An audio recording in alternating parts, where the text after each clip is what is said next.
Nous allons voir comment commencer un nouvel ouvrage dans Strobim CP3D. Lorsque nous ouvrons le logiciel, une fenêtre s'affiche avec 4 sections: Fichier, Dernier fichier, Aide et BIM Server Center. Dans Fichier, nous avons 3 options: Nouveau pour créer un nouvel ouvrage, Gestion fichier pour introduire le chemin d'un ouvrage déjà créé, et Exemple pour installer et ouvrir l'un des ouvrages exemples disponibles.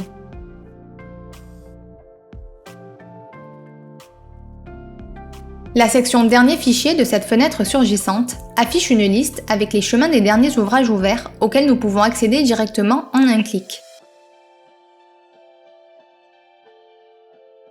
Depuis Aide, nous accédons à des documents et des liens informatifs tels que le manuel de l'utilisateur ou la mémoire de calcul, et dans À propos d'eux, nous pouvons consulter la version du logiciel et le numéro de licence. De plus, les 2 options Fichier et Aide sont toujours accessibles dans la barre de menu de l'interface. À droite de la fenêtre surgissante, dans la section BIM Server Center, nous saisissons l'email et le mot de passe de notre compte et cliquons sur le bouton inférieur pour nous connecter. Pour ce faire, il faut avoir préalablement enregistré notre compte sur le site de la plateforme via le bouton « Enregistrez-vous ici ». Nous allons maintenant créer un nouvel ouvrage en cliquant sur Nouveau et en écrivant le nom du fichier qui a l'extension ED3.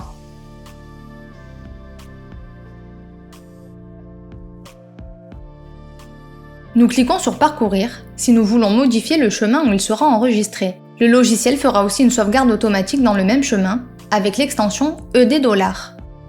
Ensuite, nous tapons en dessous la description de l'ouvrage et cliquons sur Accepter.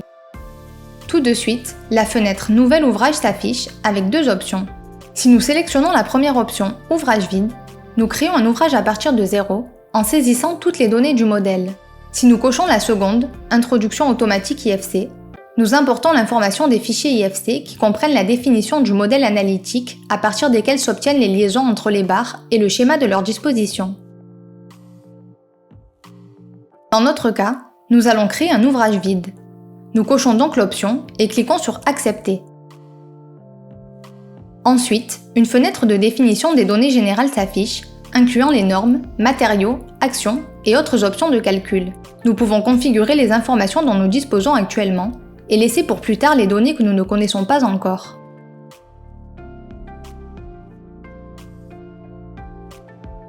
Pour finir, nous cliquons sur Terminer. Si nous ne l'avons pas fait, nous devons valider les informations correspondantes aux états limites en acceptant la fenêtre qui s'ouvre. Cela nous permet d'accéder à l'interface générale de Strobim CP3D et de commencer à travailler.